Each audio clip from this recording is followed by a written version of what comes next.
o'clock hour. Chris Kapilovic, the offensive line coach at Baylor, joins us with Paul Craig and David Smoak. Glad you're with us, Coach. Thanks for your time.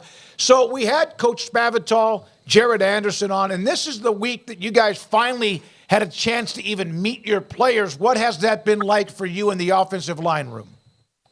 Well, appreciate you having me, and it was great to be able to be in the room with those guys and out on the field a little bit. And I could just see they're eager to work and get better, and that was good to see. So I like the energy in the room and the offensive side. I think the kids are ready to buy into doing new things, different ways, and they're fired up to do it. Coach, you're taking over a position group that had a rough season last year. They weren't very cohesive for a lot of the time and had their issues. I'm struggling with the way to put it, but do you feel like you're kind of starting on the ground floor, rebuilding an offensive line, or is it maybe not that bleak? Well, it's probably not fair for me to give a true evaluation until we get on the field and get going in spring ball. I did watch some tape. There were some young players that had to play before they were probably ready, so those reps will be valuable in the future. They had to move some guys. It looked like they moved some guys around, played 2-3 different positions, to trying to get some cohesiveness there. And I do see some talented guys. There's some guys in there. We got some tackles with some length. We felt like we needed to get bigger inside, and we were able to do that through the portal with a couple guards. So I feel like there's obviously some guys to work with here, but I probably can't give you a true evaluation until we get out there and get going. Coach, so with being able to start getting together beginning this week, what are you guys, for those who don't know what they're allowed to do, and how are you using that time to teach or to do whatever it is that you're looking to get accomplished during this time period? Well, it's a very short window, and there's a ton to go over. When you're starting new coach, new system, new offense, there's a lot to go over, so it's like drinking water through a fire hose. We're trying to give them as much information as possible, but not to overwhelm them, and they have to have patience. And obviously, once we get off the road recruiting, we're there every day, we'll be able to spend a little more time with them. They'll be able to come see us. So, you really get about 30 minutes of meeting time, and that's twice a week. And then you get about 30 minutes on the field, and it's not full speed, it's not contact, but you get to at least kind of move around, take some steps, and start understanding what we're trying to accomplish. So, Chris, what's the difference as far as, and there's a huge difference, the wide zone compared to what Coach Spavital's going to run? And as you're a part of it too, and we had Jared Anderson, as I mentioned yesterday, is that a culture shock, or is that most of these young men have probably played at some point in a spread offense in high school or somewhere? Yeah, I think most of these kids have probably played some form of fashion of what we're doing. It's really not. The biggest difference is we're more of a tight zone duo world where things are going to be more vertical from the running back, and we need to get vertical movement with the D-line as opposed to stretching it sideline to sideline. And that's the biggest difference. So there's some pluses and minuses there, obviously, depending on who you are as a player, your size, your strength.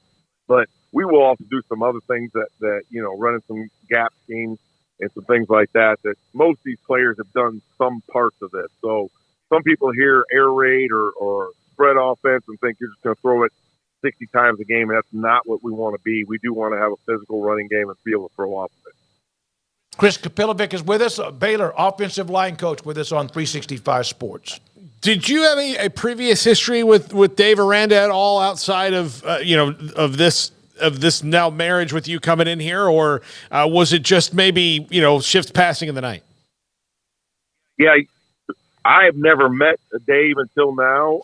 I've had some people that have worked with him that I'm very close to, so knew of him, knew about him. Obviously, you're aware when he won the national championship as a defensive coordinator, and then again when obviously they had the great year in 21. So, but me and him had never had a conversation before I came up here and talked to him about the job. Coach, how do you go about building relationships? What are kind of your starting points, and how much more difficult has just the general, atmosphere of college football, college athletics the last few years? How has that changed that to any degree, for better or worse? Well, it's definitely more transitional, right? You've got guys coming and going at a quicker pace. the O-line room will probably be I don't know the words I want to use. It's the last room to just kind of probably go crazy with this. A lot of those kids, when I was at Michigan State, I didn't have hardly any of them leave, and we just brought in a couple portal guys in our time there. And then, I still want to recruit high school kids and develop them, and then the portal will be just to fill in the gaps, which we're trying to do right now. So, but it's still, at the end of the day, it's still about relationships, still about, me earning the players' respect and the players earning my respect. And it's about the work. And I think like anything else, when the kids know that, hey, this guy knows what he's talking about and he does care about us, he has our back, then they're going to let me push them as hard as I need to get where we need to go. You could have a bunch of wide receivers in the game at once. You could have even some teams have 5 down linemen on defense, cornerbacks, nickel, dime, whatever you do when it comes to the defensive backs. But is this the position that you coach that is absolutely must be like a completely cohesive unit for everything else to work? No question. You got to have 5 guys working together to have success. You could have 10 guys on offense going the right direction, and if one of the linemen isn't, then you're probably not going to have a positive play. So the cohesiveness, the closeness, even the brotherhood that you kind of develop off the field, and guys getting used to working with each other and knowing what the other guy's thinking. But you have to have 5 guys understanding and going the right direction to have any success on offense. You mentioned earlier, guys maybe playing out of position and changing that. Part of that going like, listen, I know that everybody's always told you you're a guard, but you're a tackle. I know that everybody told you you're a tackle, you're a guard. How difficult is that to navigate when you are building an offensive line? Sure, there's a lot to that, and that it's obviously if you move a guy from guard to tackle or tackle to guard and they haven't done it before, then they're going to be uncomfortable, and it's going to take some time for them to buy into it. And then it's also, as we talk about it, you don't really know, until we get out there and we're practicing and getting out there in spring, where will this guy be able to help us best? You kind of have an idea. You want them to learn the base offense. You always want guys to be able to play multiple positions because that's important. But, you got to start somewhere. So it's a little bit about just trying to get a feel for what I saw on film and their body structures, and then you have to make changes as you go along. Chris, Coach Kapilovic, you were at the game in Orlando when Baylor did not have a quarterback. And Johnny Jefferson went off with nearly 300 yards. What was that experience like? You guys were really, really good with Coach Fedora, and obviously they were trying to figure it out and had just had their quarterback room destroyed with injuries. Yes, I see reminders of that throughout the building, unfortunately. I guess thankfully I wasn't on the defensive staff. No, absolutely. That's why I brought it up. I thought it would be a little bit easier. I wouldn't have brought it up if you were the D-line coach. No.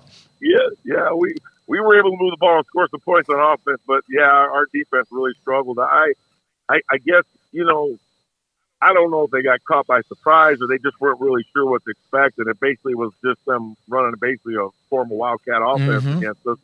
And once they got in a rhythm, it was hard for them to stop them. So, I have memories of that. They'll be with me for a long time. And, unfortunately, now what's funny there is I think if you look at the O-line coaches in that game, we kind of switched places, right? The O-line coach that was at Baylor is now in North Carolina, and now I'm here. So it's a small world. Funny how it works. So what is a more intense or good emotion, or the spectrum?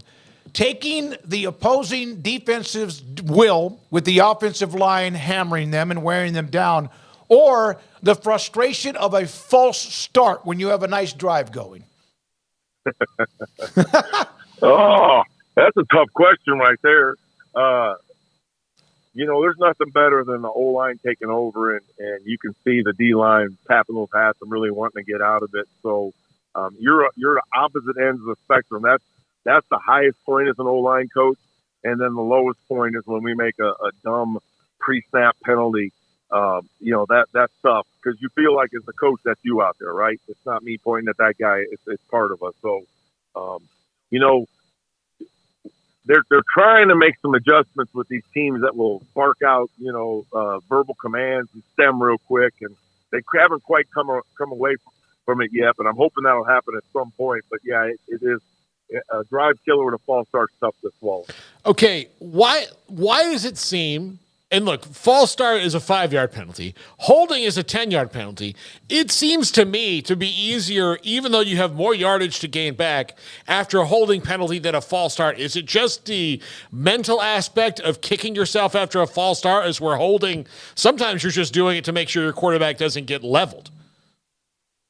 That's a good point. I haven't heard it that way before. And I think that, like I said, pre-snap penalties are just, you feel like you really failed as a player, because there's no excuse for it, obviously.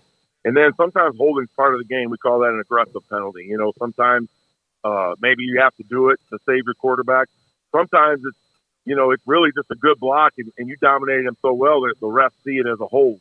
So, aggressive penalties you can live with as long as there's not too many. But the pre-snap penalties, those are the ones that you can't have.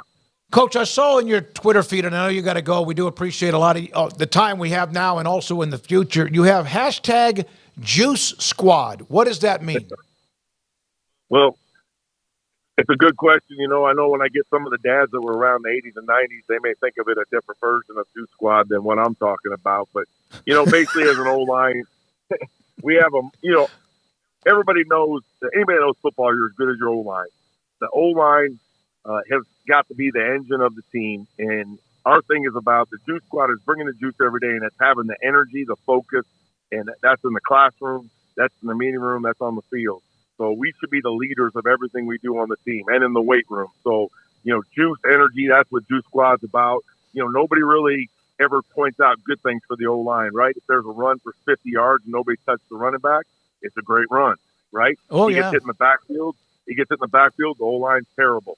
And so, or the only time that O-line's number gets called is when there's a penalty. So, my guys, they'll have hoodies, they'll have hats. We even had a Juice Squad chain that the O-lineman of the week got to wear, and at the end of the year, he gets to keep it. So I think it's important for me to promote my guys and for us to kind of have, what's our brand, our mantra, and that's where that Juice Squad comes from. Last thing, Chris, thank you for your time again, is that I've watched some of your press conferences, whether you're at Michigan State or elsewhere.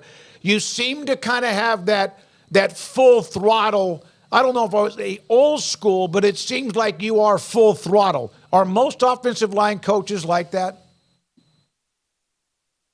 I've been known to be full throttle, yes. I have a lot of energy. Like I tell our guys, we're different off the field than we are between the white lines. And I feel like as a coach, I need to be the same way. It's motivation, and it's never personal, and I'm pushing my guys. My job is to make them better than they think they can be, right?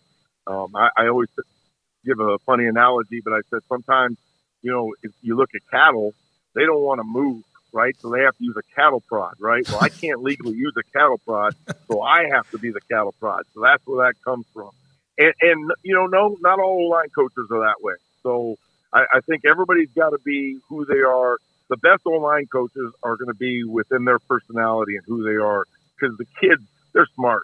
They can tell if you're genuine or not, right? So I think that's individual basis, and that's just who I am. Chris, thanks for your time, Coach. Thanks for your time. We'll see you down the road, and good luck with these meetings going on right now and also moving into the rest of the semester and eventually spring drills. Have a great day. Thank you. I appreciate it. Thank you. Chris Kapilovic,